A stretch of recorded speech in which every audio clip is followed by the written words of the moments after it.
Sit. Sit pretty. Sit pretty. Hey, sit pretty. Good girl. Lay down. Lay down. Roll over. Roll over. Roll over.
What's up, everybody? How's everybody doing today? I just want to give you a little review on my latest attachment purchase that I have. These are the TerraForce forks. It is a model PF200. They are not made in China. They are made in Korea. Hopefully that's better. Not the cheap Chinese metal, but they are made in Korea. They are rated at 2,000 pounds for compact tractors, and I'm sure you could probably use them on subcompacts also. These are the 42-inch length forks on them. I didn't want to go too long, and I didn't want too short. This is a good all-around for pallets and logs and picking stuff up. So far, it works really good. On here, to adjust the forks, you got these little levers. This is just like any other sets of forks. Usually have little pins you pull up, and then you can slide the fork side to side for whatever width you want. Now, to get the fork off and on, you move it to the center, and you can pull up. You notice there is a little notch right here that you can pull up to take your forks off and on. Like I say, you sit it where you want it, push the pin down, make sure it locks into place, and it is good to go. Now these are the SSQA, the skid steer quick attach forks. As what most tractors come with nowadays, makes it so convenient to take off and on.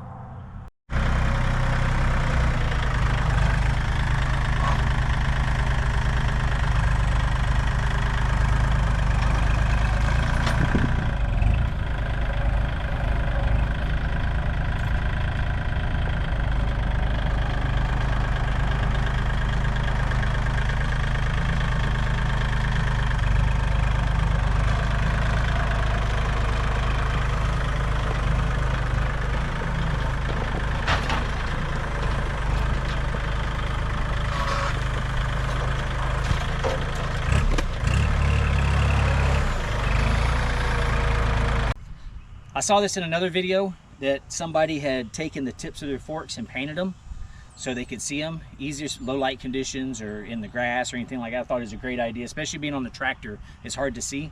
So I'm gonna go ahead and paint the tips of these forks orange. Why orange? Well, hey, orange tractor. So I figured I'd paint them orange. That way you can see the tips and it's a little bit easier to see while you're sitting on the tractor. All right, we're gonna come out 4 inches and put a piece of tape. That way I get 4 inches of the tip orange. I'm gonna go ahead on here and do 4 inches on here also.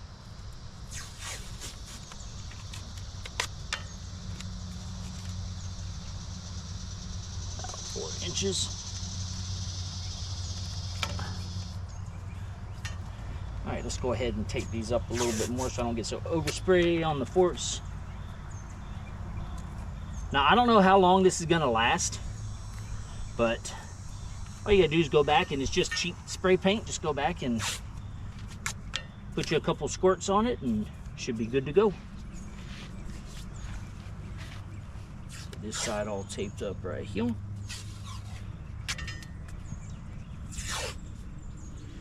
This is my first time doing this, so I saw another guy on another channel do it. Thought it was a good idea, so I was like, why not? All right, I got some Rust-Oleum. This is some Painter's Touch 2x Ultra Cover. All right, here we go, guys. Wind's, of course, blowing towards me. Popping around with my boot.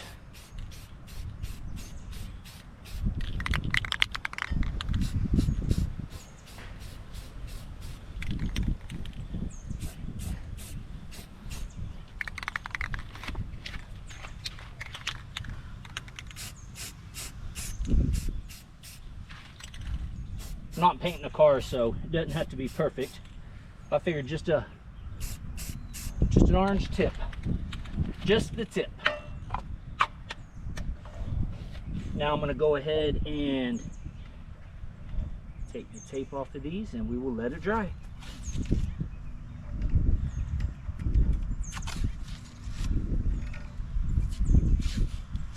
Look at that.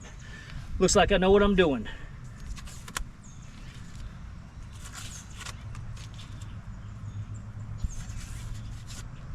All right, guys, paint the tips of your forks. That way you can see them a little bit better in low light and grassy and whatever conditions. Well, here we go. Now you can see the tips of the forks, painted them orange. So, like I said, you only have to paint up just the tip. That's what she said. I bought an IBC tote off of Marketplace. Don't quote me, but I'm pretty sure it is like 265 gallons, which halfway my tractor won't even pick it up. They'll 2502 won't pick it up even halfway full, but it's a big tote, a lot of water storage. What I am going to do, sorry about the wind, guys, hopefully can't hear it on here. I went and bought a water pump off of Vevor. I will put a link in the description below, show you which one I got. And what we're going to do today, we're going to go ahead and plumb this up, and I can use it to water my trees. I just recently planted over 100 loblolly pine trees out in the back, so this will give me a lot easier way with a tractor. And it's got a little electric water pump with a sprayer, and I can go by and spray all the trees and all my citrus trees and everything else that needs to be watered during the dry season. So what I'm going to show you today, guys, is how to assemble this and get it going. This is the Vevor pressure pump. It is a model FL35S. It shows 5.5 gallons per minute, little 12-volt pump. Max amps is 20 amps, continuous like 17.2 amps. Little water pump from Vevor. Comes with the hose, comes with a nozzle, comes with a little screen filter, inlet filter, and also a hose barb here. Now what I had to do, I had to go to Home Depot and I bought an adapter right here, a little 90 for the hose to screw on. Actually, this goes on the end of, down there at the bottom, I have a adapter to go from 2-inch to your whatever it is for your hose threads. I think it's 3/4 by something or what, I don't know, don't quote me.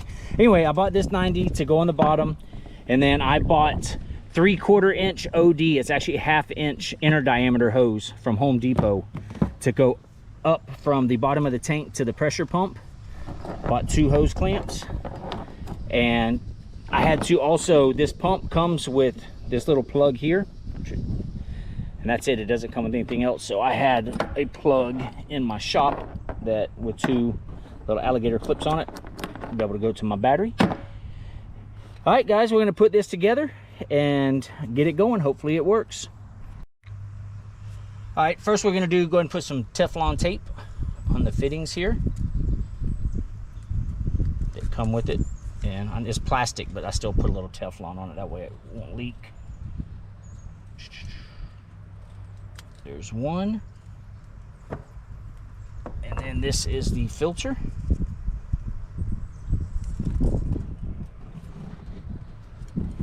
There's some Teflon tape on it. Come on, guy.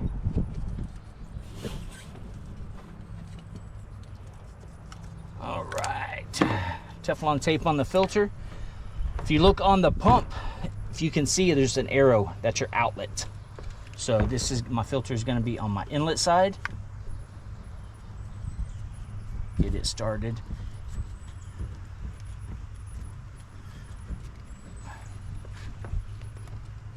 And you can just hand tighten that. And then here is my hose barb. Stick it on. Should be able to just hand tighten this. This is plastic. I'd hate to put a pair of channel locks on it and break it. All right, now I'm going to take my hose.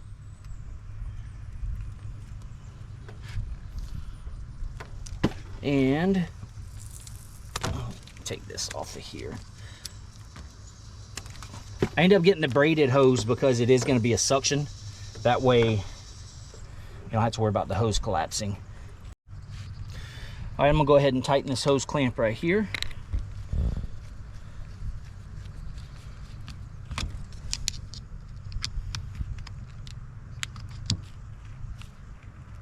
All right. All right, this is the hose that came with the kit. This is your pressure hose. Go ahead and put some Teflon tape on it.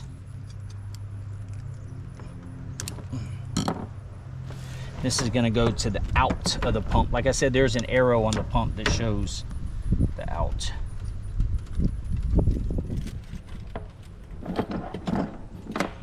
See if this wrench will fit.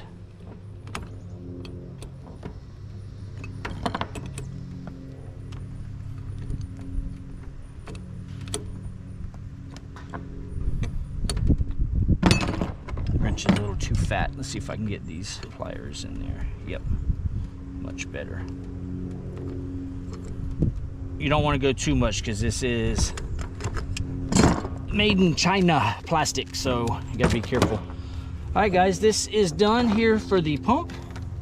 Your nozzle has a little quick release on it. I don't know how long that's gonna last, but time will tell. Now the other end of your suction hose, I'm gonna put a hose clamp on it. And then, like I said, I have this 90 I got from Home Depot. I'm gonna jam, I know this isn't the right thing that's supposed to go on there, but hey, it'll work. Put the hose clamp on it. It should seal just fine.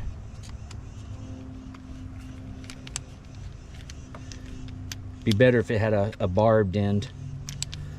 It actually has a compression connector on it, so for tubing, but this will work. All right. All right, at the bottom, I'm gonna screw my hose on here.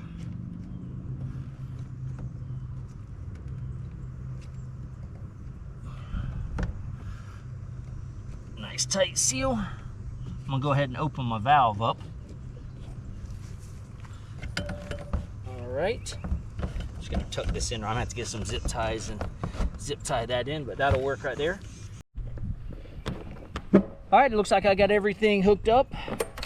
Let's go ahead and fire it up and see what happens. I'm gonna do my red to my positive, my black to my negative.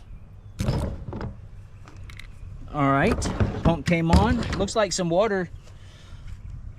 Got a little bit of water. Let's see what happens. Here we go. Oh. Get all the air out of the lines. Look at that.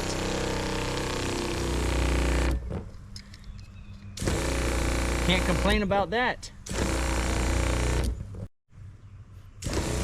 This thing works great. You can twist the end. You let off, it builds up pressure, it shuts off. So, well guys, here we go. We got success. Like I said, I just need to take some zip ties and zip tie this. I'm gonna eventually make a bracket so my battery's not just sitting up here, and to mount my pump down on it, but for right now, it works. Go water all of my 100 and something trees that I planted the other day.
Guys, this thing does really well. I just watered 100 and something trees in no time. This thing only comes on whenever it loses pressure. So like right now, the pump's not running, which is awesome. Doesn't bring your battery down. My only complaint with this is it leaks right here at this quick connect. So that is something that I'm going to go to the hardware store and get a different nozzle for this. This is a very inexpensive project. I have a Vevor pump that I will put a link down in the description. So y'all can, if y'all want to order it, it was 60 bucks, 70 bucks, something around there. It wasn't too bad at all. Very fast shipping. And other than that, if you have a bunch of trees, a bunch of things to water, this is awesome. And plus, with you see with my pallet forks, be able to pick up the tote with no problem, move it around. Very, very inexpensive, cheap project. And I would recommend pallet forks as one of your first attachments, guys. I wish I would have bought these when I got the tractor. I never knew how much I was missing until I put these on there. Hope everybody has a great day. Please like, comment, follow my channel. Definitely appreciate it, guys. Thank you. Speak, speak, speak. Sit pretty. No. Up, turn, turn, stand, turn. Do it right. Up and turn. Up, up, turn.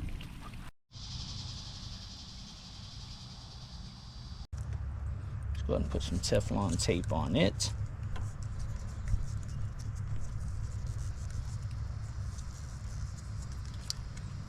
Oh, come on. Stop it. Not too low or too high? You gotta go down.